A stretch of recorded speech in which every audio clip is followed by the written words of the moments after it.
Hey, welcome to the One Piece at a Time Distilling Institute with your host, the alchemist of Indiana's Black Forest, Alan Bishop. Hey, this channel is all about home distilling and legal distilling. If you've got questions, reach out to us in the comments below, social media, or via bishopshomegrown@gmail.com. And don't forget to check out thealchemistcabinet.com. Hey guys, back again here at the One Piece at a Time Distilling Institute to answer your questions about home distilling and legal distilling. Yes, I have an intro, but I need some content. So you got 10 seconds of bullshit at the beginning of this video. Anyways, you guys might remember that here recently I had reviewed a jar that Stillin Old School sent me, and I was very, very, very impressed by it, but I'd lost the notes on what he had done in the distillation process. And, you know, even though the review was very, very positive of his spirit, it wasn't quite fair to Stillin Old School that I didn't necessarily know what the details were, and I should be more professional in that, and I should have had that email on hand, kept the letter, etc. But I misplace things. I get busy. I live in a tiny 686 square foot house, and stuff gets stacked up, piled, stored away, etc. And sometimes accidentally thrown away. So I was lucky enough to have Stillin Old School send me a message and let me know exactly what was up. So he says, "Thank you for the awesome review, man. You made my week. You hit the mark on the head." Well, that's cool, dude, but you made my week because you definitely know what the hell you're doing. That jar was delicious, and it's almost gone. So he says, "That jar was from the 3rd generation of sour mash. That's amazing you knew that, plain and simple. I eyeball all my shine at 85-ish proof. That was made in my 3.5 gallon copper kitchen rig. It has a 1 gallon glass slobber jug. It's an $8 Anchor Hawking cracker jar from Walmart that I modified." Well, that's cool. So for those that don't know what a slobber jug is, it's kind of like a thump barrel, but you don't put anything in it. You basically use it to capture any sort of puking or any stuff that falls out of suspension in the vapor path, and keep your liquor a little cleaner. It's actually a great way to get rid of fusel oils on a single pass distillation because they tend to fall out of suspension. So go back to this. So, and a 7-tube, 3-inch diameter, 18-inch tall shotgun condenser, all made by me. Again, awesome, dude. I've watched those videos about your stills, and I love what you're doing. I love how basic that stuff is, and that it works, and you've found something that makes damn good liquor. So the mash was made in a 5-gallon bucket. 1 pound of yellow dent corn and a 1/2 pound of red winter wheat ground coarse. Now see, that's what threw me, because I thought it was rye, but to be able to get the kind of character that you pulled through off of that wheat is pretty impressive. Absolutely. Put it in the bucket, then add maybe a pint of cold water to it. Mix it up so it's all evenly wet. Add a little bit more cold water if needed, but just enough to make it wet. This prevents clumping when you add about 3 quarts of boiling water to it. Stir it up good and put the lid on it. Check. Stir it in about 30 minutes.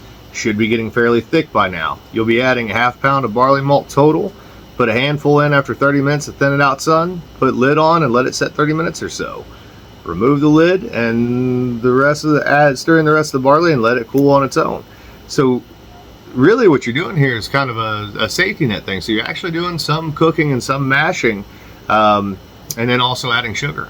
Again, nothing wrong with that. Bumping with a little bit of sugar, that's okay, right? For home produced stuff and for the quality of what you made, man, great job, especially considering that you added sugar to it. Melt 4 pounds of Domino sugar in very cold water, not hot or even warm. Cold water to melt sugar. Always.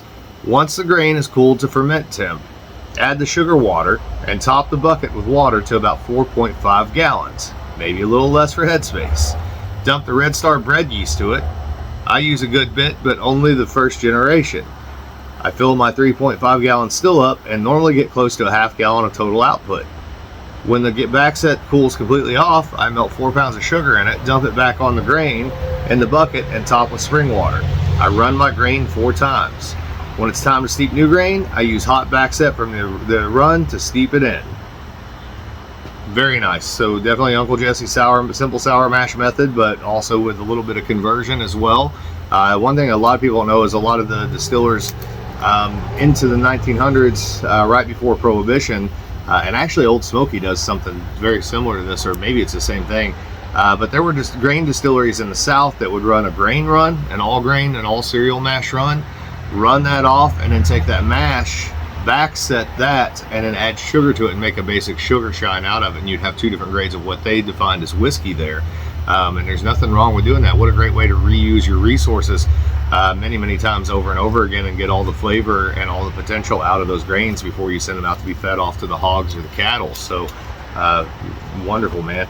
I didn't see in here, unless I read it and didn't realize it, I would be real curious what your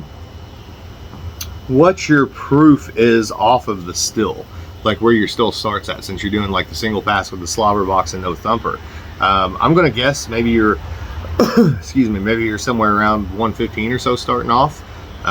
Maybe 120 would be my guess. I could be wrong, but I am curious on that. But yeah, for you to be doing a single pass with just a slobber jar, no thumper or anything, using bread yeast and adding sugar, you made a hell of a product, dude. You know what you're doing. You got it figured out for sure. And that's more than I can say for a lot of home distillers / moonshiners out there. They just never do even master the basics of making a sugar shine style of whiskey or liquor, as it were. And you hit the nail on the head, dude. To me, the sour mash note was the easy one to pick out. Like that's one of those notes that I can just, in a white spirit, I can pick that out from a mile away, because it's so representative of exactly what a sour mash, and Uncle Jesse's simple sour mash, smells like when you actually mash it back in and let it ferment for a couple of days. That pH change, that acidity, the sweetness of the corn goes away, and it moves more into that sour territory that I really enjoy. So Stillin Old School, man, keep it up, keep up the good work. Looking forward to watching more of your videos. So we're all just going to keep encouraging you until you make some more videos. I'd love to see you eventually get you a little Badmo or a 1030 barrel and fill that up with that whiskey that you sent to me, because I think it could be really cool, especially a toasted oak barrel. I wouldn't go char, because your cuts are so clean as it is already. It's such a clean spirit. I think a toast would hold up much better to it. So, all right, as always, guys, send me your questions, bishopshomegrown@gmail.com. Check out thealchemistcabinet.com, or send your questions to any of my social media accounts, or leave them in the YouTube comments below. I love you all. Have a great one.